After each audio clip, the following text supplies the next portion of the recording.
Bonjour Grégoire, comment ça va? Bonjour Laurent, très bien.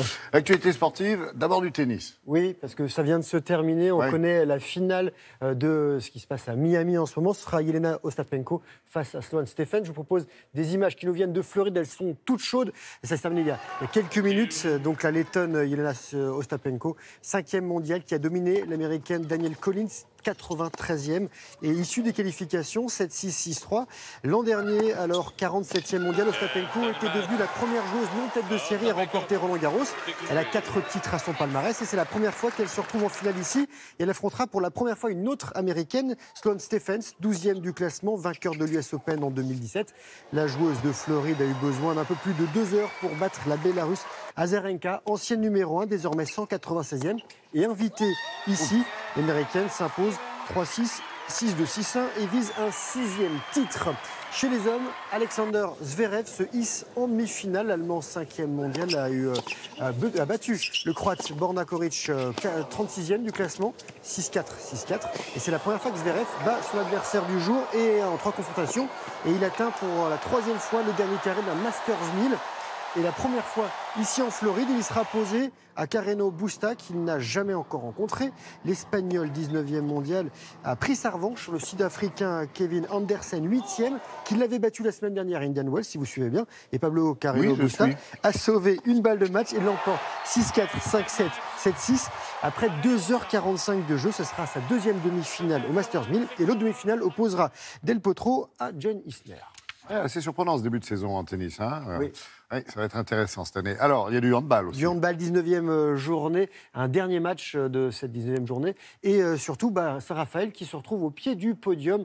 Regardez les Varois, les Raphaélois qui remontent à la 4e place du classement à 7 journées de la fin. Victoire à domicile face à Tremblay qui pointe au 12e rang et qui conserve 4 points d'avance sur la zone rouge. Montpellier, PSG et Nantes sont en tête du classement. Et une autre info handball, Nantes contraint de rejouer les 10 dernières minutes d'un quart de finale de Coupe de France face à Nîmes pour avoir joué en surnom. Les Nantais, mécontents, ont déclaré forfait. Voilà, ils ne sont pas contents, ils n'y vont pas. Du basket, Euroleague, une finale avant la phase finale pour Vitoria en noir et le Maccabi Tel Aviv qui se disputait le dernier ticket pour les playoffs lors de la 29e journée de compétition. Et à domicile, les Espagnols se sont imposés sur leur premier poursuivant israélien, 83-72. Et de son côté, Fenerbahçe, en bleu foncé, déjà qualifié pour les playoffs, a livré un beau duel face au Khimki Moscou, également déjà qualifié. Victoire turque 73-64. Il y a un petit mot de NBA avec Tony Parker. Voilà, les Spurs, Tony Parker à domicile. Ils battent Oklahoma City 103-99. Tipeee, auteur de 8 points, 4 passes. Et une bonne note pour San Antonio qui restait sur 2 défaites d'affilée. Et les Texans sont 4e à l'ouest devant le Thunder. On n'avait pas reçu des images de voile par hasard? Si, de la Volvo Ocean Race qui se dirige vers Itajaí, c'est au Brésil.